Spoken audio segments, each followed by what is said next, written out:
D'accord, le cours est dédié. Leilou Nishmata de Yoel Yochevet Sultana Bat Mazal Tov Bokovzak Hashem Elev Saneshama parmi les Nashim Satkaniot d'Israël. Et je me permets d'ajouter, depuis sa disparition, mon père Avraham Shimon Ben Simcha, Eliyahu Ben Aïcha, Yitzhak Ben Aïcha et le Rav Chaim Zvi Ben Yehuda Rosenberg pour cette année. Voilà. Et après, on demandera pour la réfoua chez les Mar, juste pour demander un peu, parce qu'il y a une petite urgence. Hashem pour Messaoud Ben Kamra. Et après le cours, si Dieu veut, on continuera. Alors, le sujet, c'est un sujet très complexe. Je vais essayer d'être à la hauteur de vos exigences intellectuelles qui sont élevées, je sais. Je sens déjà vos nerfs. Ça va? Il y a un chazal incroyable qui dit que, et qui est à la base de ce cours, qu'en fait, Mipnema Mechanim Shemo Shadok Shbuchu Makom. Pourquoi est-ce qu'on a surnommé le nom d'Hachem Makom? Pourquoi un des noms de Dieu c'est Makom? On dit Baruch HaMakom. Ouais. Il dit Shehu Mekomo Shel Olam, parce qu'il est l'espace du monde. Ve'en Olamo Mekomo. Ouais. Et son monde n'est pas son endroit. Parce que c'est marqué dans le Passouk, il n'est Makom iti, voici que le Makom était avec moi. Il parle d'Hachem et il dit le Makom était avec moi. Donc Makom, là-bas, ça ne veut pas dire l'endroit, ça veut dire Hachem. Maintenant, le souci, c'est que quand on sait... Ah, c'est la minuterie ou... Ouais. Non, je vais pas danser, c'est sûr. Vous entendez bien, là? Il n'y a plus de son, je crois. Oh, ça prouve qu'on est chômé à Shabbat, c'est bien. Alors... Donc cette notion-là, on va voir que cette notion de Makom, c'est une notion très large. Et c'est normal en vérité. Pourquoi? Parce que Makom, c'est un des noms d'Hachem. Maintenant, pour ceux qui ont pris l'habitude d'étudier de manière intelligente, on sait que la notion du nom d'Hachem, c'est une notion en soi qui est ambiguë. Parce que vous avez remarqué qu'on ne parle jamais de Dieu, on parle toujours d'Hachem. D'accord? Même Hachem, on l'appelle Hachem. Mais Hachem, ça veut dire le nom. Donc en fait, on n'appelle pas Dieu par son nom. Parce qu'on parle les Ma'an Hashem pour Hashem, les Ma'an Shimcha Gadol pour ton grand nom, Chilul Hashem, profanation du nom d'Hachem, Kiddush Hashem, sanctification du nom d'Hachem, Baruch Hashem, oui, Chasdei Hashem. On parle toujours d'Hachem, mais on ne parle jamais d'Hachem. Pourquoi? Alors en fait, l'idée, c'est que, déjà le Zohar, il explique, que c'est rapporté souvent dans le Nefesh HaChaim, que Itzumo Shel Hashem, l'essence de Dieu, Asur Lisbor, c'est même interdit de réfléchir. Maintenant là-bas, interdit, ça ne veut pas dire que tu n'as pas le droit. Évidemment que tu as le droit. Comme tu as le droit d'essayer de boire l'Atlantique avec une paille, ou alors de manger les Alpes avec une cuillère, tu as le droit. Mais c'est quelque chose d'inaccessible. C'est-à-dire que l'essence de Dieu est totalement inaccessible à l'homme.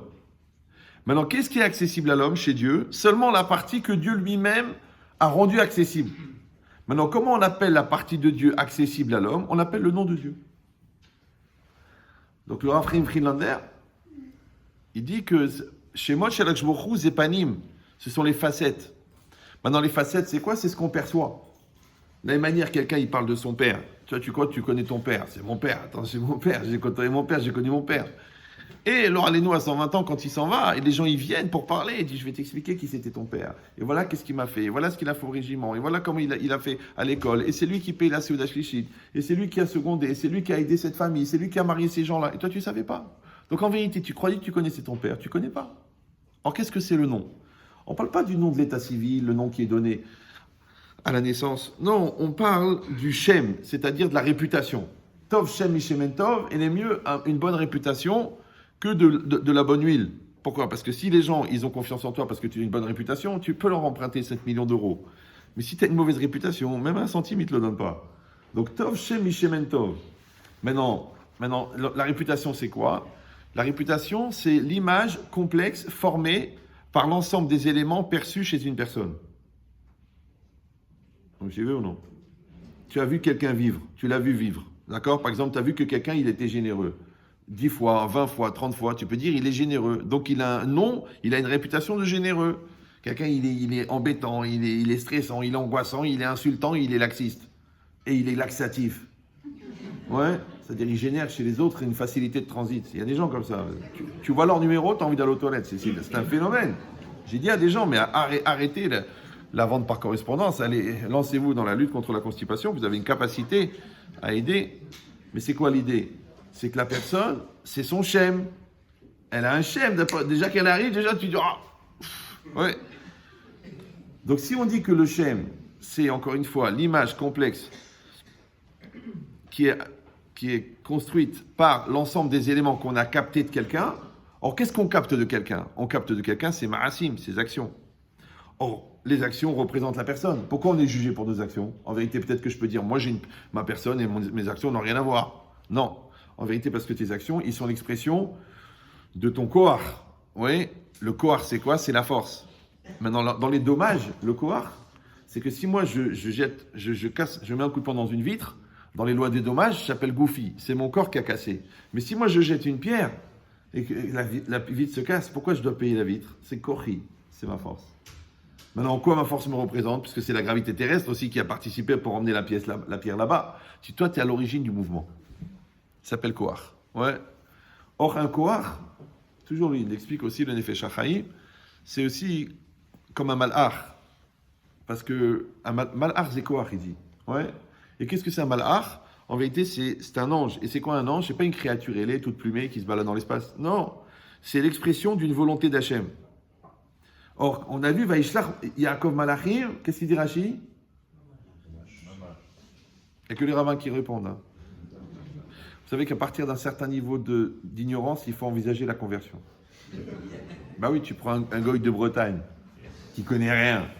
Il s'est réveillé un jour parce qu'il habite à Quimper, il a dit, mais il n'y a Quimper.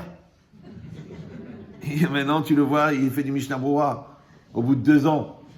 Et toi, tu crois que HTVTH, c'est une sauce? Ouais. Donc, tu vois qu'il y a un problème.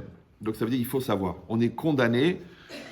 Quand c'est marqué Kedushim Tiou, soyez saints, le Midrash, il dit Mitzvah al kol echad ve'echad mi-Israël, anashim, nashim, vataf, liyot, talmidei, chachamim. Tout le monde est obligé d'être érudit. Je ne veux pas dire le rabbin, il connaît, moi je connais rien. Ouais. Ou le Rav Google, il va répondre. Non. Tu dois savoir. D'accord? Sinon, c'est Google qui va aller au Lamaba à ta place et c'est dommage. Donc, c'est quoi l'idée? C'est que le nom, oui, ça correspond à l'image. L'image, c'est quoi? C'est l'expression des actes. Les actes, c'est l'expression de la force. La force, c'est l'expression de la volonté. Maintenant, on n'est pas jugé sur nos actes en vérité. On est jugé sur la volonté qui a généré cet acte. Ça va toujours? Maintenant, c'est intéressant parce que Ratson, c'est la même gematria que Shemo. Ratson, c'est la volonté, et Shemo, c'est le nom. D'accord? Et Ratson, c'est la même gematria que Mekor. Il fait remarquer Ravolbeu, et Mekor, c'est la source. Donc, en vérité, la source de tout, c'est le Ratson. C'est bon toujours? Maintenant, qu'est-ce que c'est Hachem pour nous? Bah, tu dis Hachem. N'ayez pas peur. Vous savez, on dit, Ikar Talmud Torah, la date est Hachem. Le principal de l'étude de la Torah, c'est pour connaître Dieu. La première étude de la Torah, c'est pour apprendre à étudier. La deuxième, c'est pour connaître la Torah. La troisième, c'est pour connaître la Halacha. Et la quatrième, elle sert à quoi? Ça y est, tu as fait 10 ans d'Yeshiva, tu connais le Shulchan Aruch, tu connais tout. À quoi elle sert l'étude? L'étude, elle sert à connaître Dieu. Alors, je donne une image. C'est comme si tu te balades dans la rue, tu trouves un poème par terre. Et tu le trouves très joli. Après, tu dis, tu sais quoi, je vais trouver qui c'est cet auteur. Je me suis attaché à l'auteur. Mais il n'y a pas écrit de nom. Tu vas dans toutes les bibliothèques du monde, tu emploies 4 détectives, ils font des recherches pendant 6 ans et tu dis, écoutez, ce poème, on ne connaît pas l'auteur, c'est un texte original écrit à la main.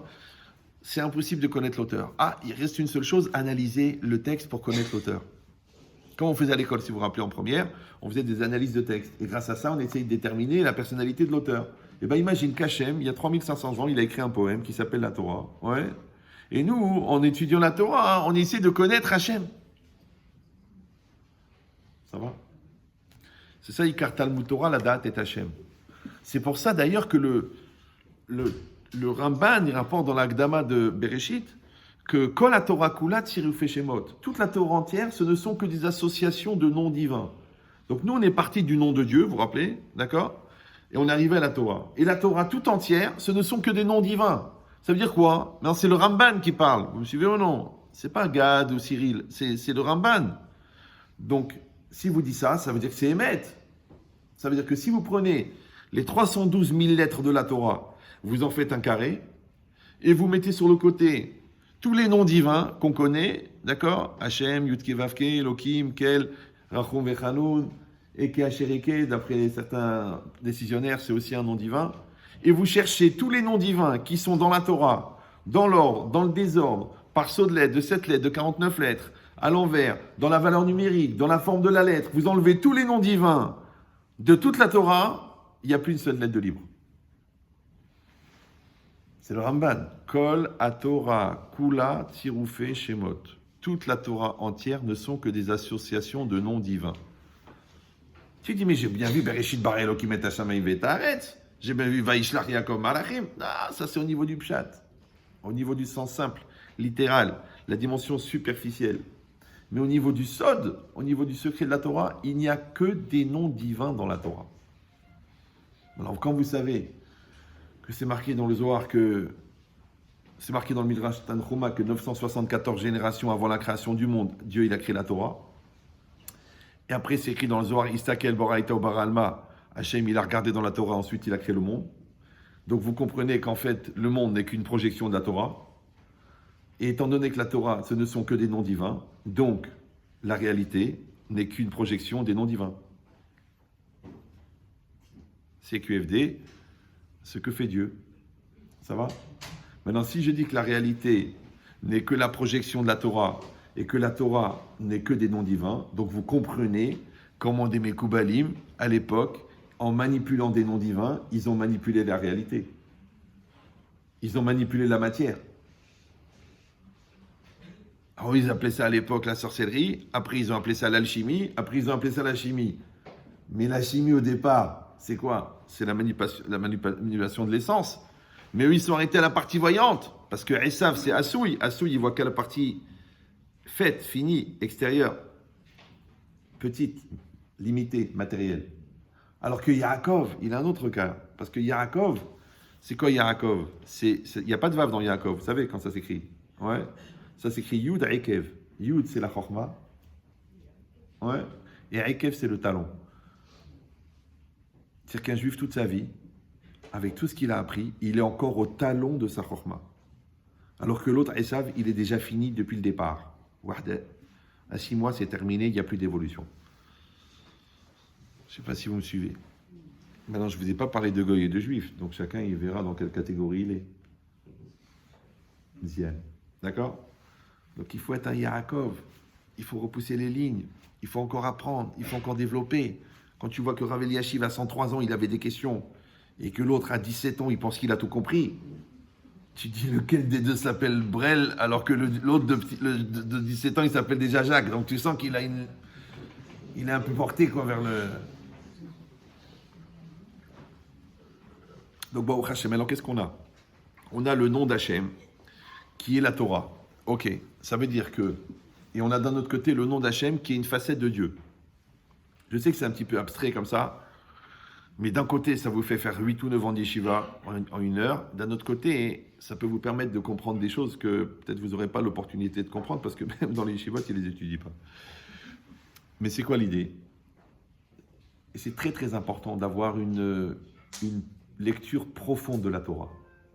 Aujourd'hui, il y a trop de diffusion de bêtises, il y a trop de lourdeur, il y a des anciens coachs, des vendeurs de savonnettes qui deviennent ravioli, ravagés, mais qui n'ont pas appris. Ils n'ont pas appris. Moi, j'ai plein de gens qui me disent « Rabbi Chetri, j'aimerais bien devenir conférencier. » Je dis « Mais je ne suis pas conférencier, moi. » Je dis « Si tu n'as pas étudié 15 ans, fais cette mitzvah accessible à n'importe quel niveau. Ferme-la. » Et Hachem, il te donnera le srar de la shtika. Le fait que tu te taises, c'est une valeur. Alors qu'aujourd'hui, les gens, je te dis, ils prennent 3 midrash racontent, une histoire de Hassidout et 2 blagues de Cyril, et ils te font une conférence. Mais tu te dis, mais vous êtes fous, c'est la Torah. Moi, j'ai peur, moi, je tremble. Ouais.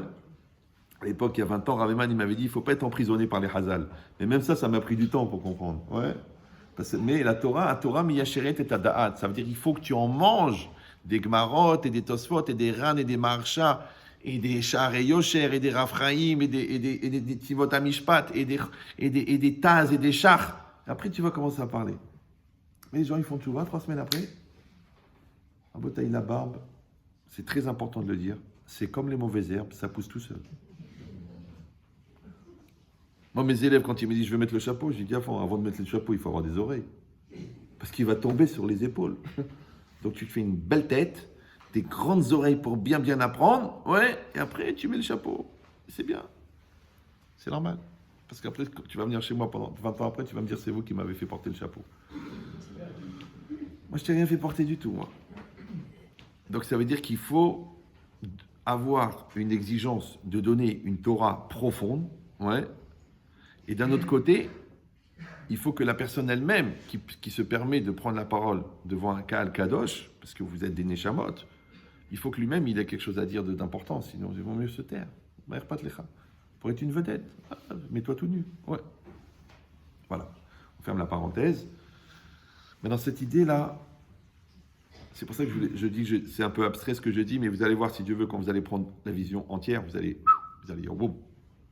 Voilà. C'est comme quelqu'un quand il monte l'Everest, ça prend 1 mois et demi. Quand il arrive là-haut, il fait. Donc là, je sais que vous n'avez pas 1 mois et demi à me consacrer. Donc on va monter en hélicoptère. Mais si Dieu veut, on va avoir un paysage à la fin extraordinaire. Ouais. Ce cours-là, bon, là, je suis en train de changer un peu la formule parce que moi aussi, j'ai besoin de sentir quelque chose de nouveau. Mais j'ai un Roche Kollel là-bas à Modine, il a écouté 4 fois. Il m'a dit j'ai mal à la tête. Je vais réécouter, mais j'ai mal. C'est pas grave. Imagine les gens qui savent même pas étudier comment ils l'entendent. Ouais. Donc maintenant, c'est ça l'idée.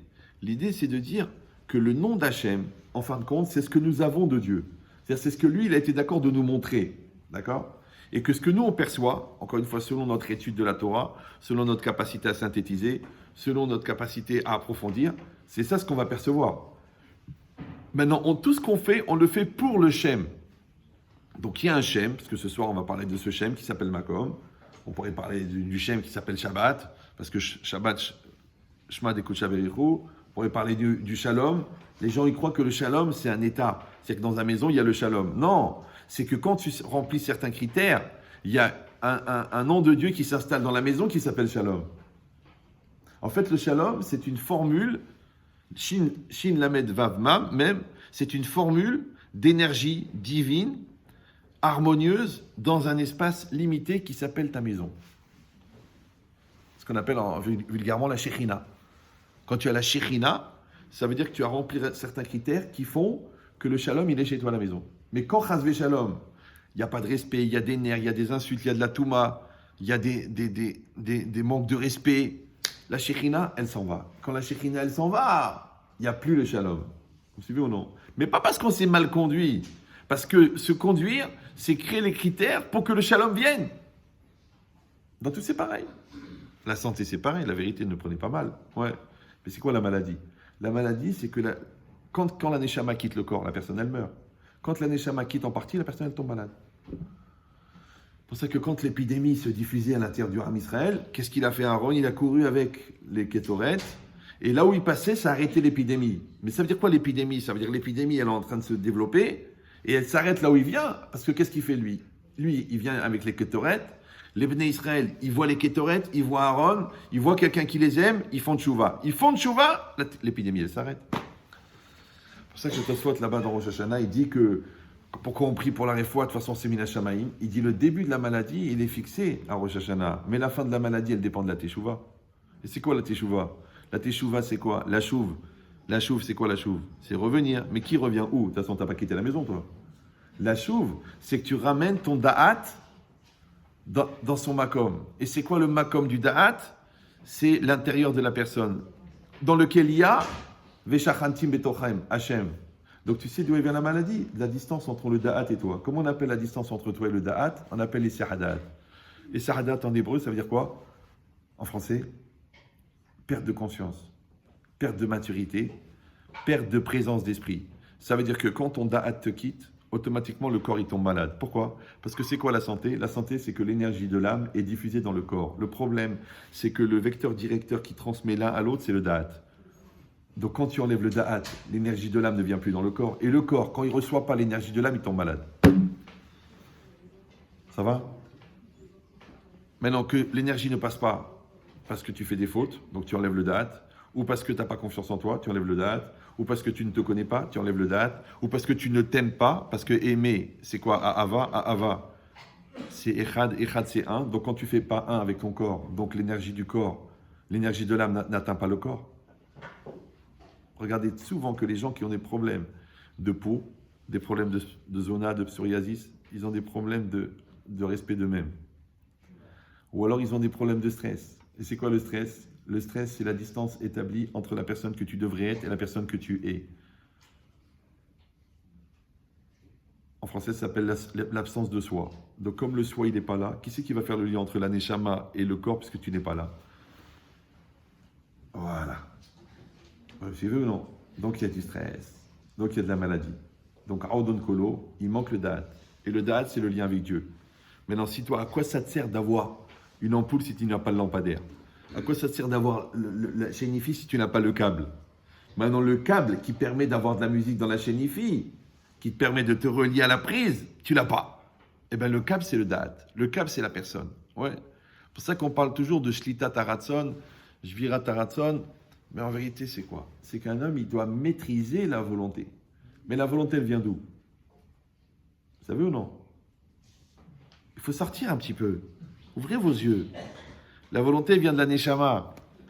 Maintenant, ce n'est pas l'orientation de la volonté ou la connotation de la volonté. C'est la volonté elle-même. Alors, je traduis. La Neshama, c'est comme la prise électrique. Elle produit le courant. Maintenant, le courant, il rentre dans le nefesh, il rentre dans le psychique, il rentre dans le moi. Dans ce psychique-là, il y a le jeu. Ce jeu, il va mettre une orientation à cette énergie. Ça s'appelle le libre arbitre. Il va mettre une connotation personnelle à cette énergie. Il s'appelle la personnalité. Donc, comme si vous avez un courant d'eau qui passe devant vous et vous mettez du rouge. Ça sort rouge. Maintenant, combien il y a de vous dedans? Il n'y a que le rouge. Ce n'est pas vous qui avez mis l'eau. Vous me suivez ou non? C'est-à-dire que quand un homme il dit « je veux », en vérité, le « je », il est humain, mais le « veut », il n'est pas humain. Maintenant, l'orientation du « veut », elle est humaine. La connotation du « veut », elle est humaine. C'est pour ça qu'un homme, il contient le fini et l'infini. L'infini du « veut » et le fini du « je ». Ça va? Maintenant, puisque l'énergie de l'âme, elle est infinie, elle vient de Dieu. Or, Dieu, il est fait à l'image de l'homme. L'homme était fait à l'image de Dieu. Donc, qu'est-ce que c'est Dieu pour nous? C'est une énorme, comme ça il avait dit Raveman à l'époque, il y a 30 ans, c'est une énorme volonté positive, active, dynamique, que le monde soit pour le bien. Si vous l'imaginez assis sur un trône avec une grosse barbe ou l'habillé tout en rouge avec un traîneau, c'est pas lui. Ça, c'est la négation de Dieu. D'ailleurs, eux-mêmes, ils l'ont nié Dieu. Ils ont dit no El. Il n'y a pas de El, Baba. C'est-à-dire, même eux, ils ont fait une croix dessus pour te dire qu'ils ont compris Enfin, je ne vais pas m'apesantir puisque ça ne vaut pas un clou. Ouais. Mais l'idée, c'est quoi? C'est que la volonté d'Hachem, en fait, Hachem, il a une volonté au départ, et cette volonté, elle va se parcelliser en milliards de micro-volontés qui sont redistribuées dans le monde par un logiciel extrêmement puissant qui s'appelle Shakai, Shin Dalet Yud. Le nom qui est écrit sur la mezouza. Oui. Pourquoi? Parce que le Ramban, dans Parashat Vayera, il dit que Hachem Shakai ou Menatzach à la Mazalot. C'est lui qui maîtrise et qui contrôle le mazal. Mais qu'est-ce que c'est le mazal? Je ne parle pas du traumatisme des célibataires. Non. Le mazal, c'est-à-dire la trajectoire préétablie de toutes les particules qui créent la matière, qui créent les corps, qui créent les décors, qui créent la grille temporelle et qui créent les événements et qui créent l'histoire. Vous avez fait le tour là? En fait, qui crée tout. Parce que le Zohar, il résume en 2 mots, il dit que derrière chaque brin d'herbe, il y a un ange qui lui dit pousse. Mais c'est quoi un ange? Un ange, on a dit que c'est quoi? C'est un continuum de Dieu. C'est-à-dire que Dieu, quand il formule une volonté, elle se matérialise sous la forme d'un ange. Comme un homme qui est fait à son image. Donc quand Hachem, il exprime une volonté, que le monde soit, en fait, il développe une énergie extrêmement puissante, comme le courant qui sort de la prise, et qui va faire marcher 1 million d'appareils. Maintenant, comment il s'appelle le logiciel qui redistribue les signaux pour que chaque élément reçoive cette énergie? Il s'appelle Shakai. Parce que chez Amar Léolamo, Dai. Ça va? Maintenant, celui qui donne cette énergie pour que ce monde existe, il s'appelle Yudke Vavke. Le nom, le Yud, le He, le Vav et le He. Et si vous ne le connaissez pas, vous allez à l'église Saint-Augustin, c'est à l'entrée, il est écrit en lettres d'or, en hébreu. Sinon, vous allez dans la chapelle personnelle à Versailles de Louis XIV, là-bas aussi, il n'y a pas de crucifix, il y a écrit Yud Kei Vav Kei. Je ne sais pas si vous comprenez. Eux, ils ont compris, oui. Ouais. Maintenant, le Yud, le He, le Vav et le He, la racine, c'est Ové. Ové, c'est le présent. Donc, Yud Kei Vav Kei, c'est normal qu'il soit omniprésent. Alors, ça veut dire quoi, omniprésent? Les gens, ils croient qu'omniprésent, ça veut dire qu'il y a le temps et Dieu, il est dedans, présent. Non! Dieu, il est... Ou à Me'avé. Le nom tel qu'il s'écrit, on n'a pas le droit de le prononcer, comme le prononcent les témoins de la Java. D'ailleurs, je pense qu'ils ont été créés que pour ça. Ça, et faire des courants d'air dans les couloirs des immeubles. Mais Hachem, le Yud, le He, le Vav et le He, quand vous le prononcez, Ové, ça veut dire être, et Yud Kei Vav Kei, ça veut dire celui qui fait être. C'est pour ça que toujours on appelle Ame Ave Kola Avayot. Celui qui fait être tout ce qui est. Donc Hachem, Yud Kei Vav Kei, il fait être le monde. Comment? En passant par Shakai. Shakai, c'est quoi? C'est le logiciel qui va redistribuer l'énergie exprimée par Dieu pour la redistribuer en milliards d'anges qui vont être derrière chaque particule pour faire exister le monde. Vous êtes toujours d'accord? Oui, non? C'est pour ça qu'aujourd'hui, on est de plus en plus envahi par les objets connectés, par les systèmes connectés. Vous savez pourquoi? C'est parce que quand Mashiach il va venir, il va dire aux gens, mais Hachem, il contrôle tout et il maîtrise par des signaux. Ils vont dire, mais bien sûr, c'est comme un système satellitaire qui renvoie des signaux pour faire marcher tout le système. Eh ben voilà! Donc en fait, pour leur expliquer Shakai, on a inventé Internet. Pour expliquer la virtualité du monde, on a fait les films virtuels. Pour faire comprendre que le monde, c'est un monde de Sheker, on leur a inventé le cinéma virtuel. Ouais. Pour leur faire comprendre qu'il y a une dimension intérieure, on leur a fait Matrix. Quelqu'un, j'ai fait un cours sur le temps, il m'a dit, mais Rav, c'est Matrix. Je lui ai dit, écoute, Matrix. Ne prends pas le risque. Oui. Il m'a dit, je m'en fous, j'ai une assurance. Ah bon? Il m'a dit, oui, je suis garanti sur tout, sauf sur la mort. Comment ça s'appelle? Matmout. Mais, non, c'est pour vous détendre un peu, parce que là, je me sens tellement concentré, j'ai peur qu'il y ait de la crème fraîche qui sorte devant vos oreilles. D'accord? Donc, ça veut dire quoi? Ça veut dire, ça va, vous suivez là, ou c'est compliqué? Vous voulez un truc plus simple? Ça va? Vous êtes bien là? Non, je peux vous faire un Gad Elmaleh, genre allez, on va rigoler, allez, on va dire des conneries. Non, donc j'essaie de vous dire quelque chose de... Non, j'étais très très choqué parce qu'il a fait une petite vidéo là, à l'appel de la Zaka sur le sapin. J'avais envie de mourir, la vérité. Surtout qu'à la fin, il a dit, bah c'est normal, on est en France. Loranenou.com, regardez sur loranenou.com, c'est référencé en premier. Donc, il a dit les guirlandes, c'est les téphilines, les boules, c'est le hétrog. Loraleno. Bon, enfin, c'est pas grave, c'était une soirée goy, donc c'est pas grave. Ah non, c'était la soirée de la Zaka. Purée, j'ai gaffé. C'est pas grave, j'espère pas devenir grand rabbin de France. Donc, qu'est-ce qui est marqué ici? Écoutez bien. Non, je peux dire la vérité, ça veut dire. Donc, qu'est-ce qui est marqué ici? Ici, c'est marqué. Non, comment quelqu'un qui est avec une Goya, il vient nous expliquer c'est quoi le judaïsme? Après, tu te sens mal. À la limite, si toi, t'as pas une Goya, tu dis, je suis pas dans le coup. Chaz v'shalom. Donc, restez concentrés et consacrés. Donc, qu'est-ce qui se passe? Cette énergie, on a dit, elle vient d'Hachem. Elle passe par Shakai. Qui c'est qui l'envoie? Yud Kei Vav Kei. Yud Kei Vav Kei, il est Me'ave et Haolam. Maintenant, il dit le Rav Moshe Shapira, Zichron Libracha, un truc incroyable. Vous prenez le mot Yud, He, Vav, He. Le Yud, ça vaut 10 en valeur numérique. Le He, ça vaut 5. Le Vav, ça vaut 6. Et le He, ça vaut 5. Quand vous le multipliez par lui-même, vous savez qu'en philosophie de la mathématique, vous savez que la mathématique, c'est basé sur la philosophie. En fait, on a numérisé des principes philosophiques. La multiplication, c'est quoi? C'est l'explosion du potentiel. Super. Donc maintenant, quand vous faites Yud par Yud, 10 fois 10, ça fait 100. 5 par 5, ça fait 25. 2 fois, ça fait 150. Plus 6 fois 6, ça fait 36. Ça fait 186. Et 186, c'est Makom. Ça veut dire que quand tu multiplies Yud Kei Vav Kei en passant par Shakai, ça arrive à Makom.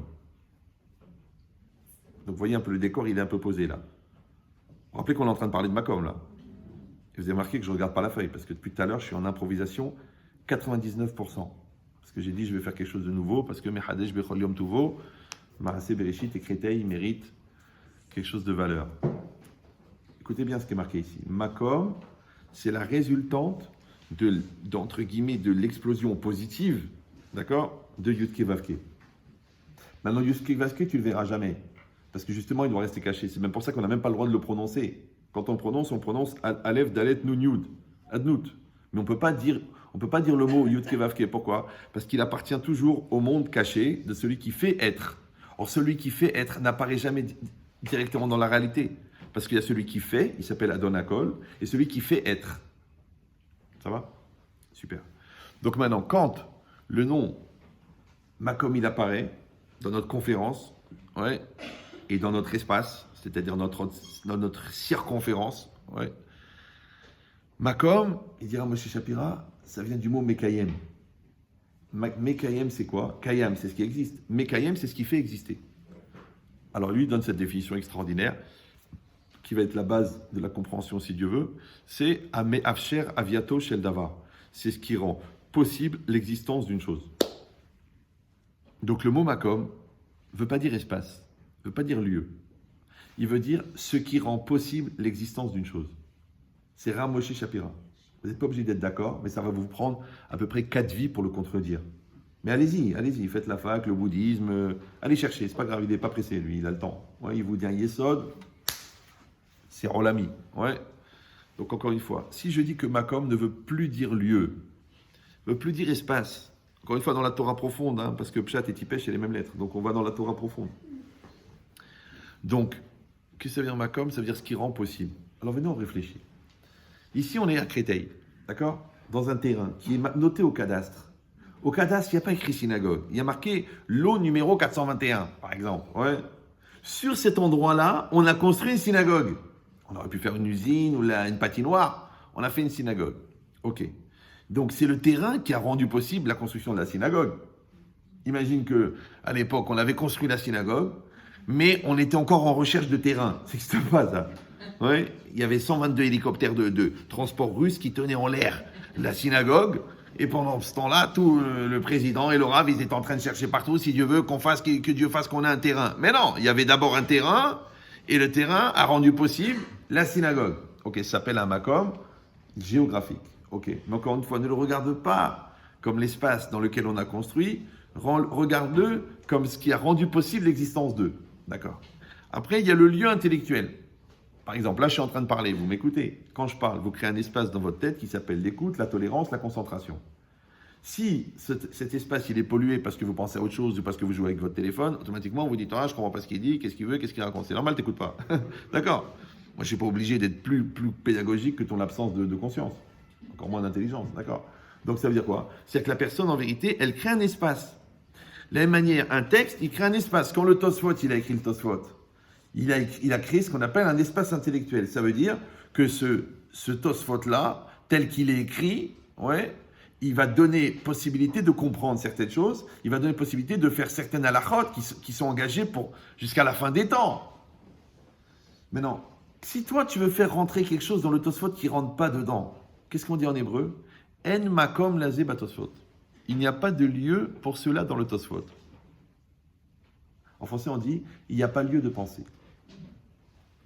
Tu vois que le lieu maintenant, il est devenu un espace intellectuel circoncis, comme dirait mon Moël, par les mots. Ça va? Comme moi, par exemple, je parle. Vous comprenez? Oui, non? Mais en vérité, ça ne veut rien dire. Parce que moi, j'ai mis 21 ans pour comprendre ce truc-là. Comment vous allez comprendre en 5 minutes? Premièrement. Deuxièmement, vous comprenez ce que je dis. Mais moi, je ne veux pas que vous compreniez ce que je dis. Moi, je veux que vous compreniez ce que je veux. Et ce que je veux, je ne l'ai pas dit.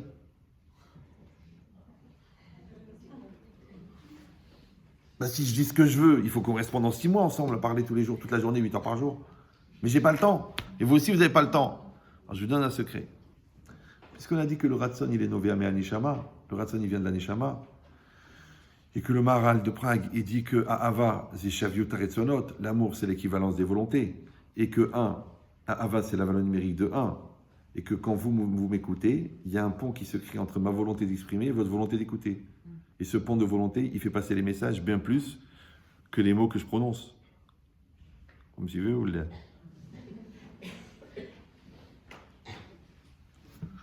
C'est pour ça que le Rav Simcha Zissel, qui était très très religieux, il aurait pu habiter à Créteil, je pense. Ouais, on l'aura accepté. Il a dit Ikar pnimiyut divrei arav ena nishma'in ela le talmid achafetz beyoter nishmoa. l'essence de l'intériorité des paroles du Rav ne sont accessibles qu'à des élèves qui désirent intensément les entendre. C'est-à-dire que si vous avez une soif d'apprendre, moi j'ai une soif d'enseigner. On va s'arranger les deux. Ouais, si vous avez une soif de rigoler, c'est pas le bon soir. Un autre soir peut-être, mais ce soir non. Ce soir c'est Amkout vers Amkout. Ouais. Donc ça veut dire quoi? Maintenant on est en train de dire que vous pouvez, comme un hacker, vous savez qu'un hacker, quand il rentre dans l'ordinateur de quelqu'un, il peut lui-même être hacké par l'ordinateur qui le capte. Ça s'appelle Dvarim Ayosim Minalev Nirtasim, les choses qui sortent du cœur, elles rentrent dans le cœur. Mais on ne parle pas du cœur, de la passion, des émotions. Non, ça c'est Johnny. Non, du cœur, ça veut dire de l'essence de la personne.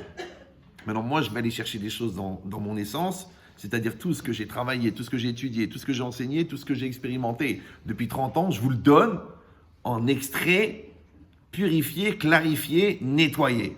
Le Raphaïm. Ouais. Et vous croyez que c'est normal. Essayez de l'étudier, vous allez comprendre que c'est pas facile. Ouais.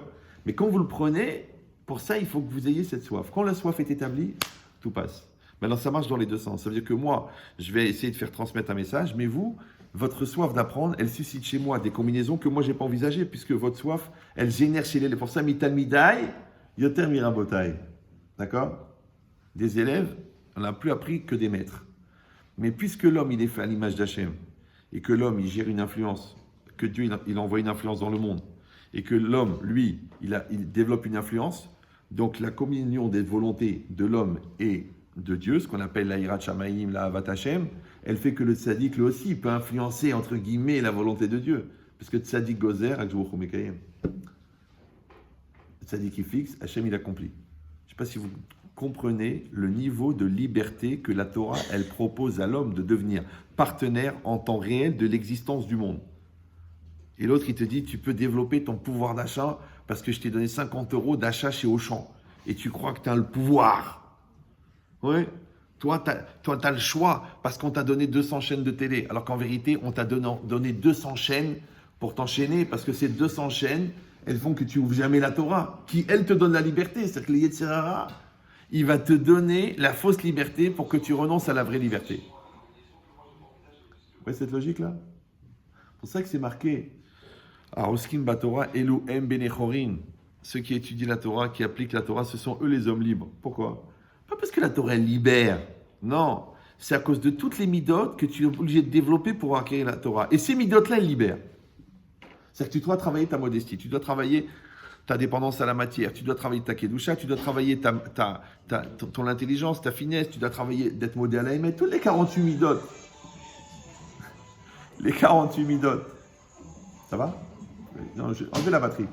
Donc, les 48 qualités qui sont nécessaires pour recevoir la Torah, en vérité, ce sont les 48 qualités qui sont nécessaires pour recevoir le Ratzon Hashem. Maintenant, un niveau très profond, eh ben, c'est les grands Talmidei Chachamim qui étudient la Torah 25 heures par jour. Et un niveau normal, c'est une maman qui a un souci pour son enfant et qui dit « Ya Rabbi, fais attention à mon fils ». Moi, pendant des années, j'ai cru que ma mère était une sorcière. Qu'Hachem la garde en bonne santé, parce qu'elle faisait des incantations. Par exemple, quand elle cuisinait, elle prenait la viande, après elle mettait les épices, après elle retournait. Et moi j'ai dit, maman, tu fais des incantations maléfiques? Est-ce que tu fais partie d'un groupe satanique?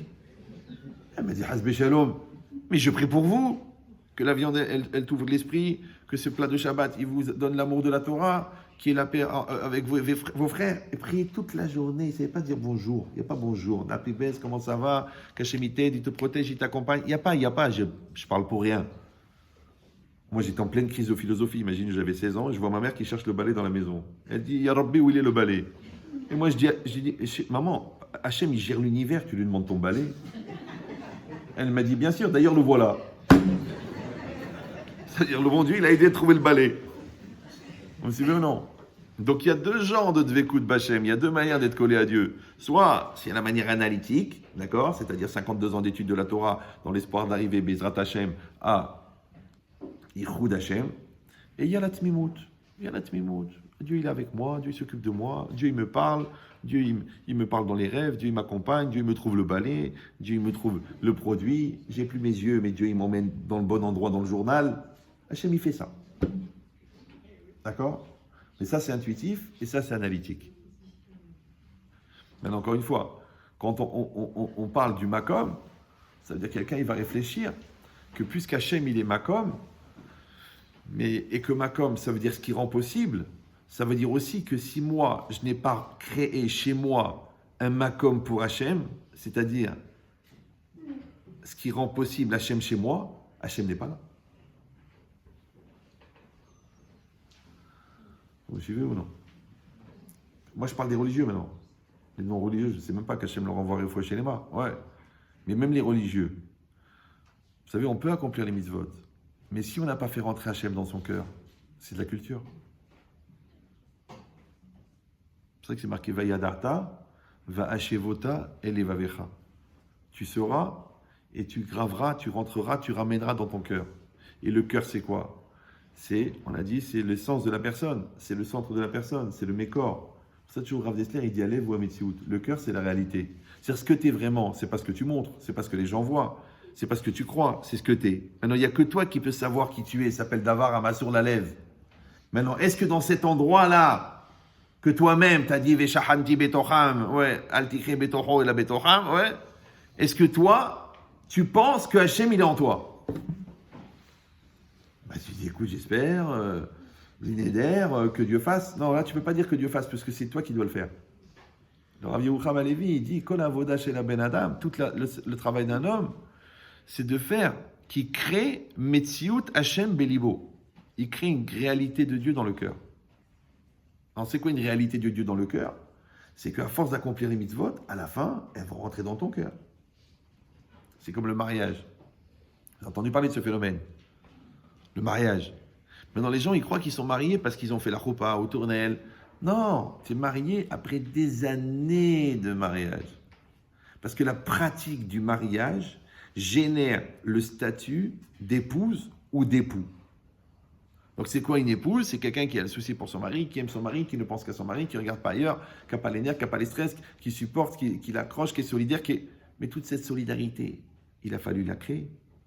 Or, pour la créer, ce n'était pas possible, puisqu'à l'intérieur, il y avait déjà le moi qui prenait toute la place. Donc, il a fallu créer un espace pour accueillir le moi de l'autre.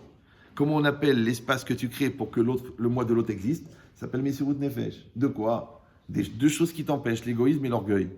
Maintenant, la Torah, elle a donné toutes les mitzvot de bonté pour enlever l'égoïsme et toutes les mitzvot de remise en cause, ouais, et de modestie pour enlever l'orgueil.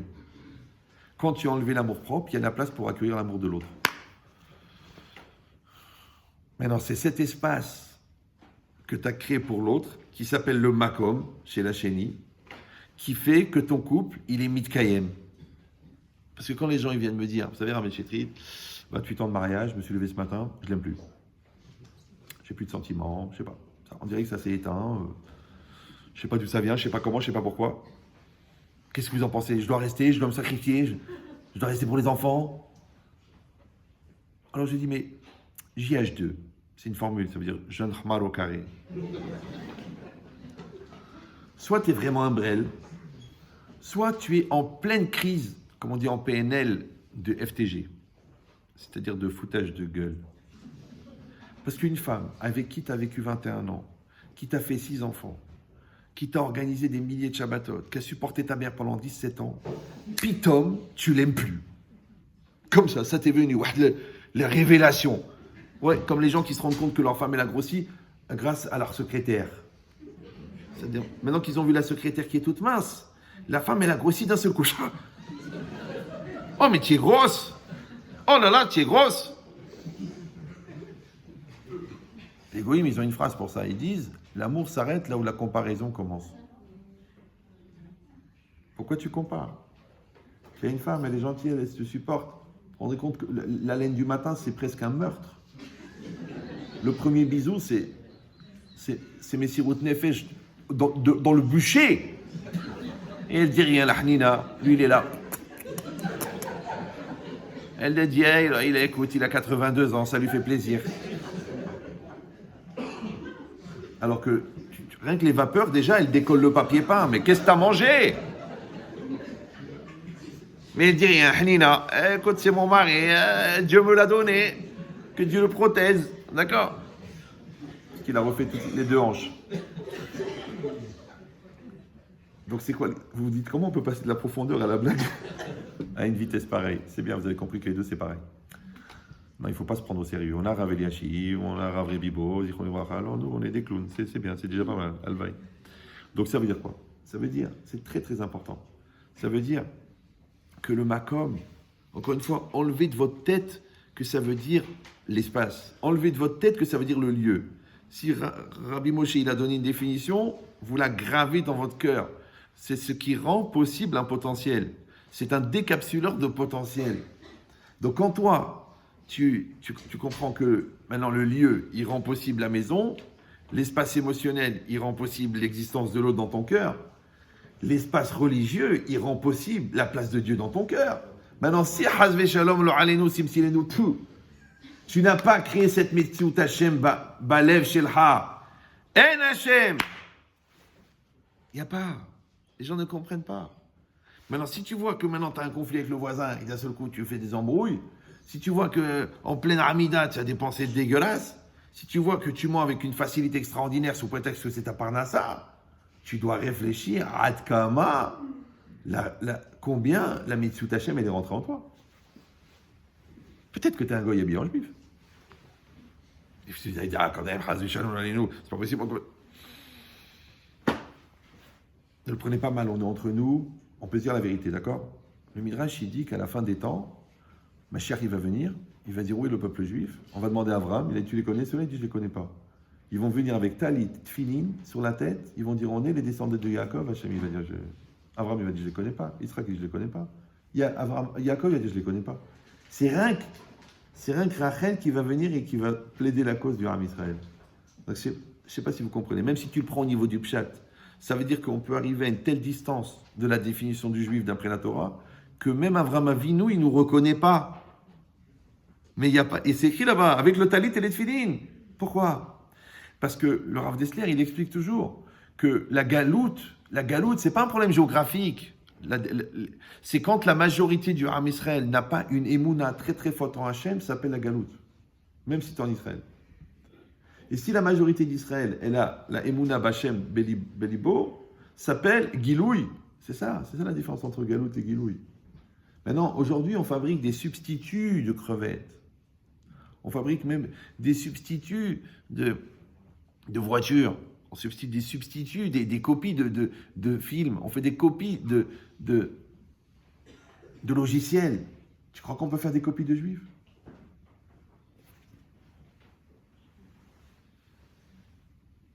Ça veut dire qu'un homme, il doit beaucoup, beaucoup travailler et beaucoup prier Hachem. Que la Torah rentre dans son cœur, que sa femme elle rentre dans son cœur, que son mari rentre dans son cœur, que ses enfants ils rentrent dans son cœur. Ça veut dire qu'on arrive à donner une metsiout à ce qu'on fait. Même les midot. Rav Yerucham il dit Avoda chez la Ben Adam, chez Ayedi'a, Nefechet le Teva. Il faut que ta connaissance, elle devienne une nature. Parce que si toi, tu connais l'honnêteté, si toi, tu as philosophé sur l'honnêteté, si toi, tu as développé l'honnêteté, tu as même fait le Choshen Mishpat sur l'honnêteté, tu as même fait le Mifran sur l'honnêteté. Mais quand tu arrives devant le business, tu dis là, c'est une mitzvah de voler. Donc ça veut dire que l'honnêteté, elle n'est pas rentrée dans ton cœur. J'ai dit ça il n'y a pas très longtemps dans une conférence. Vous savez, il y a le conscient, il y a l'inconscient et le subconscient. Vous savez ça? Maintenant, le conscient, c'est nous. Là, par exemple, là, vous êtes là, vous êtes conscient? Oui, non? Oui, moi aussi, je suis là. Je suis conscient. Vous êtes conscient? D'accord. Maintenant, l'inconscient, c'est nous, c'est pas nous. Bon, tout le monde dit, bah, c'est nous. Ah bon, alors comment ça se fait qu'à chaque fois que tu te fais attraper, tu dis, excuse-moi, c'est inconscient? Donc, ça veut dire que c'est l'inconscient, c'est pas moi. Ça va? Mais ça marche pas parce que dans les dommages, par exemple, Adam et Léolam, quand tu casses quelque chose, même de manière inconsciente, tu payes. Le Shabbat, si tu es inconscient que c'est interdit, ou tu es inconscient que c'est Shabbat, tu amènes un korban. Tu dis, mais pourquoi je vais amener un korban? Parce que je n'ai pas fait exprès. Mais justement, il dit Rav Yerucham Alevi, tu sais pourquoi tu es puni? Parce que tu as fait exprès de ne pas faire exprès. Je viens de dire que je n'ai pas fait exprès. Je donne la logique. Quand tu n'as pas tout fait pour que ça n'arrive pas, c'est comme si tu as tout fait pour que ça arrive. Si tu es conscient à 100% qu'on est Shabbat, tu n'allumes pas la lumière, même par inadvertance. C'est pour ça que quand Pitom, la femme, elle tombe Nida, elle te dit, excuse-moi chérie, je suis Nida, tu dois te répéter, tous les deux, vous répétez, je suis Nida, Nida. Parce que tu as des réflexes, tu le prends, tu lui tiens la main, tu lui passes. Je parle des gens qui font les mitzvot, les autres, je sais pas, ouais. Mais ça veut dire quoi? Ça veut dire que tu dois te conditionner à rentrer dans une réalité différente. Maintenant, la réalité, tu crois que tu la conditionnes au niveau du conscient? Mais non! Tout l'exercice du conscient, il est fait pour éduquer l'inconscient. Vous suivez ou non? Pour que même inconsciemment, tu fais pas d'erreur. Même inconsciemment, tu gardes la émouna. Et toute la voda que tu fais sur l'inconscient, c'est pour le subconscient. Je traduis.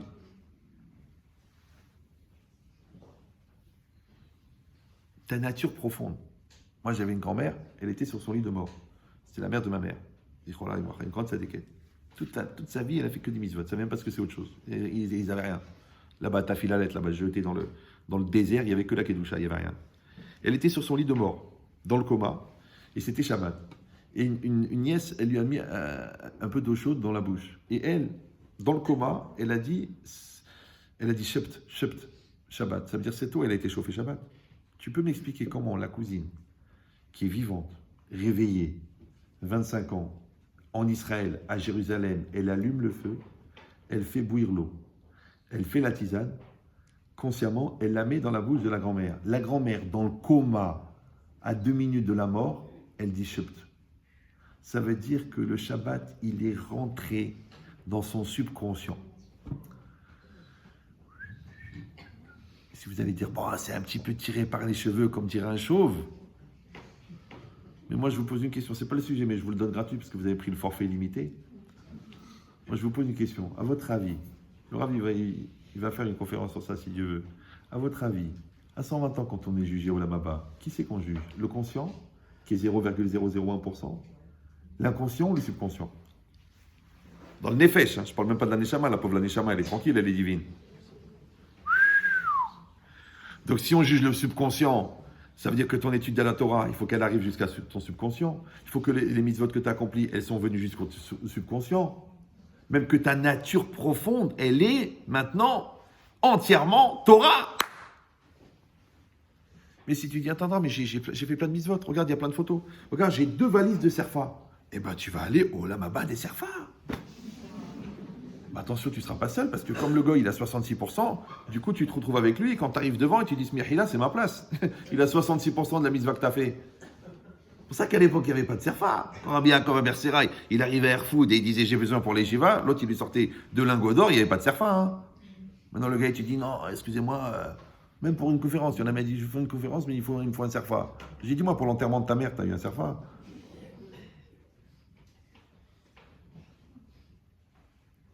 Alors, Rabotaï, s'il y a un serfa, il n'y a pas de sacrifice. S'il n'y a pas de sacrifice, il n'y a pas de korban. S'il n'y a pas de korban, il n'y a pas de karov. S'il n'y a pas de karov, il n'y a pas d'influence. S'il n'y a pas d'influence, il n'y a pas de lien. Mais à chaque fois que tu te débrouilles pour ne pas faire d'effort, en vérité, ça n'imprime pas. Ce qu'on appelle en français faire bonne impression. C'est-à-dire que tu as imprimé la Torah dans ton cœur. Tu as imprimé ta femme dans ton cœur. Tu as imprimé tes parents dans ton cœur. Tu as imprimé Hachem dans ton cœur. Donc tu ne peux plus, puisqu'il est dans ton cœur. Mais s'il est dans ta culture, s'il est dans ton discours, s'il est dans ta bouche, s'il est dans ta maison, s'il est dans ta synagogue, mais il n'est pas dans ton cœur. Mais Rabotaï, tout ça, c'est que des occasions, c'est que des opportunités. Pourquoi on a créé une synagogue? Pour que les gens, ils amènent la Shekhinah, pas pour créer une ambiance. Qu'est-ce qu'on s'en fout si on a créé un café? Ouais. C'est-à-dire que la synagogue, c'est l'opportunité de la Shekhinah. Or, la Shekhinah, Odon Kolo, c'est quoi? C'est la présence divine. Or, vous savez pourquoi il faut 10 personnes pour avoir la Shekhinah dans une synagogue? Parce qu'il faut qu'il y ait 10 volontés juives qui viennent de la Neshama, que la Shekhinah soit là. Mais s'il n'y a pas le shalom entre eux, ou s'il n'y a pas la volonté que Dieu soit là, parce que ce n'est pas les Shem Shamaïm, il n'y a pas de Shekhinah. Ça s'appelle Davar Shebedusha Pachot Miasara. Quand un homme et une femme ils s'aiment, c'est quoi? C'est la communion des volontés, qui elle-même, la volonté vient d'un Neshama. Donc en vérité, c'est quoi l'amour entre un homme et une femme? C'est une dose de volonté divine dans un espace concis qui s'appelle la maison. Pour ça, c'est marqué Zahu, Shechina Benehem, Audon Kolo, Shnaim Shebedabrim Bedivre Torah. 2 qui parlent de la Torah, Pirkei Avot, ouais. Qu'est-ce qu'il dit le Maharal de Prague? Il dit Zo Torah Shlema. C'est ça la Torah complète. Pourquoi? Parce que la Torah écrite, même les goïms l'ont reçue. Mais la Torah orale, il n'y a que les juifs. Maintenant, toute la Torah, écoutez bien, Toute la Torah orale qui est étudiée dans le monde entier, à l'instant T, s'appelle Torah Shlema. Ça va? Maintenant, c'est quoi cette Torah? C'est le rapport entre un qui parle et un qui écoute. Deux qui parlent. Les deux qui parlent, c'est quoi? C'est deux expressions de parole. Or, la parole, elle est faite de quoi? Du souffle. Le souffle, c'est la neshima. La neshima, c'est la neshama. Raudon kolo, c'est une mesure de neshama, donc de ratson, qui sont dans un espace concis qui s'appelle la shechina. Donc, en vérité, tout le but du monde, c'est d'amener la shechina dans le monde. Parce que la projection de la volonté de Dieu dans le monde s'appelle la shechina. Or, ça s'appelle aussi le kavod. Le kavod, c'est quoi? C'est de donner un espace pour que Dieu existe. Or, Dieu, il va exister à travers sa volonté. Alors, puisque l'expression de sa volonté s'appelle le kavod, donc l'obarati est là, l'irvodi. Ouais. Malé kolaharet, kevodo. Donc, en fait, on est là pour faire le kavod Hachem. Or, le kavod, c'est quoi? Comme vous me faites maintenant, vous me faites le kavod. Ça me fait plaisir, je suis content. Ouais. Ça veut dire quoi? C'est que dans notre rapport de coexistence, vous décidez d'exister un peu moins pour que moi j'existe un peu plus. Pas parce que je suis beau, je suis sympathique, non. Parce que ça vous intéresse que j'existe, ce que je contiens. Vous me suivez ou non? Donc vous me faites exister. Ça va? Ben, de la même manière, quand moi je fais la mitzvah, quand moi je suis humble, quand moi je me maîtrise, quand moi je casse mon Yetzirara, je fais exister Dieu. Maintenant, je ne peux pas me plaindre de l'absence de Dieu dans ma vie puisque je n'ai pas créé le makom, l'espace pour le faire exister. Or, l'espace pour le faire exister s'appelle la pratique de la religion, s'appelle la hanava, s'appelle l'accomplissement des mitzvot, s'appelle la kavana. C'est ça l'espace. Donc, le makom de Dieu dans le monde, il est l'espace, c'est le pouvoir réalisateur que chaque juif, il a créé dans son cœur. Voilà. Ça va? Super. Maintenant, on a un petit souci parce qu'on dit, alors maintenant, qu'est-ce que ça veut dire Shoné Makom, Shoné Mazal? Les gens, ils croient, genre, si je change d'endroit, comme je suis plus sous la même influence cosmique, que maintenant je dépends de Jupiter, donc ça va changer. Ah, il vient chez moi, il me dit, Rabbi Chitrit, écoutez, je suis très, très violent, très nerveux, très insultant, et je frappe ma femme depuis 10 ans, alors que nous sommes mariés depuis 9 ans. Ouah, le précoce. Je dis, c'est quoi votre question? Il m'a dit, qu'est-ce que vous pensez? Est-ce que vous pensez que si nous faisons la Aliyah, par le srout de Eretz HaKodesh, on va régler les problèmes de Shalom Beit? Je dis, bien sûr. Il dit à sa femme, t'as vu chérie? Il a dit, le Rav, si on fait la Aliyah, je vais arrêter d'être nerveux. Non, j'ai pas dit ça. J'ai dit, si vous faites la Aliyah, vous n'avez plus de problème. Mais j'ai pas dit que vous la faites à deux. Donc arrêtez de croire que tu arrives en Israël, tu n'es pas le même homme, tu es le même. Arrêtez de croire que votre niveau spirituel, il va faire exploser en Israël. Moi, j'ai vu le contraire. Ouais. Ne croyez pas qu'en passant la frontière, d'un seul coup, vous êtes devenus des tzadikim sous les promesses de la sornoute. Non, non. Ça sera la même personne avec d'autres épreuves. Maintenant, si tu n'as pas un bitachon très très fort, ouais, tu n'as pas une confiance en Dieu très très forte, tu n'as pas une émouna très forte là-bas, en 2 semaines, tu es en train de voler au téléphone dans un call center. En 2 semaines. Tu dis, je ne comprends pas, j'étais honnête pendant 44 ans ici, comment je suis devenu un voleur? C'est la parnassa, qu'est-ce qu'on peut faire? Tes enfants, tu les as amenés dans des écoles religieuses et sérieuses et tout. Après, tu es arrivé là-bas, tu dis, combien ça coûte? Je ne peux pas les emmener tous les jours. Alors tu les as mis dans le Dati, le Oumi. Ils viennent au bout de 2 semaines, ils sont plus chômeurs Shabbat. Tu dis 14 ans d'école juive, ils sont plus chômeurs Shabbat. Tu es sûr que tu as fait une aliyah? Alors c'est quoi la Yerida? Donc rappelez-vous, ça n'est pas un problème de géographie. Si tu es Brel là-bas. Si tu es tzadik là-bas. Si c'est Brel ici, tu ne vas pas être tzadik là-bas. C'est impossible. Vous me suivez ou non? Alors tu dis, pourtant c'est marqué Shoné Makom, Shoné Mazal. C'est vrai, non? Oui, non? Oui? Non? D'après ce que j'ai dit, d'après ce que vous avez entendu, ce que j'ai dit, je l'ai dit, mais ce que vous avez entendu. Puisque Makom, ça veut dire ce qui rend possible en toi. Et que le Makom, c'est quoi? C'est le plus profond de ta personne. Là où il y a le Mékor, la racine de ta volonté. Et qu'à cet endroit-là, qui est Bélibo chez la dame, il est là-bas le Makom. Vous me suivez ou non? Puisque c'est cet endroit qui s'appelle Ame Avcher Aviato chez la dame. C'est-à-dire que là, par exemple, je parle. Là, je parle parce que je parle, je pense, je veux parler et j'exprime. Mais il y a un jeu dedans. C'est pas le jeu celui-là c'est rien, c'est de la viande. C'est le jeu dedans qui exprime. D'accord? Donc maintenant, si moi je suis en maîtrise de mon jeu à l'intérieur, qui est à la racine, et que celui-là il prend en charge la volonté, Après, il met cette volonté dans sa tête. Il fabrique une idée. Après, l'idée, il la met dans sa bouche. Il trouve les mots. Après, il maîtrise la vocalisation pour exprimer. Là, vous allez entendre ce qu'il a pensé. Là, vous allez entendre ce qu'il est. Ça va? Mais si la personne, elle ne sait même pas ce qu'elle veut. Après, elle ne comprend pas ce qu'elle ressent. Après, elle ne trouve pas les mots pour formuler.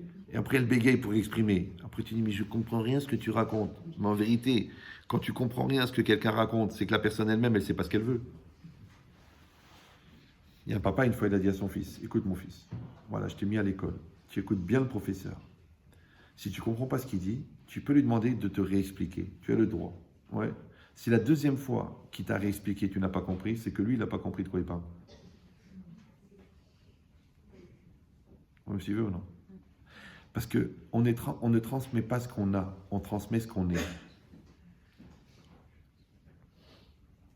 Donc n'essayez pas de faire rentrer des choses dans la tête de vos enfants sur des sujets que vous-même, vous n'avez pas réglés. Ne leur dis pas, ne regarde pas ça, c'est pas joli, alors que toi, tu le regardes en cachette. Ne le dis pas, sois plus concentré à la synagogue, alors que toi, tu parles avec ton copain. Ne lui dis pas, il faut être honnête dans la vie, alors que toi, tu embrouilles toute la journée au téléphone. Même s'il ne le voit pas. Même s'il n'est pas à côté de toi. Les enfants, ils sont rarement proches de ce qu'on fait, mais ils sont souvent proches de ce qu'on est.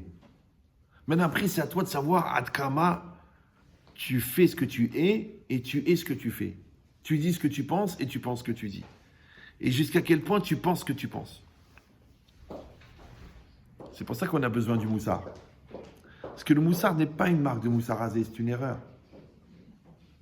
Le moussard, c'est une caméra extrêmement sophistiquée, posée au-dessus de ta tête, qui te permet de manière consciente, dynamique et volontaire d'analyser, de critiquer et de réorienter perpétuellement tout ce qui sort de ta bouche, ce qui passe par tes yeux et ce qui sort de tes mains. Mais si tu n'as pas la caméra, tu vas passer ta vie à dire « j'aurais dû, j'aurais pu, si j'avais su, j'ai pas pris le temps, j'ai pas réfléchi, c'est difficile, vous la connaissez pas, elle m'a poussé à bout, c'est trop dur, c'est des enfants incroyables, je suis pas au bon endroit, le mazal est pourri, c'est le shror de ma belle-mère. » Arrête, arrête, arrête d'être un Séouen.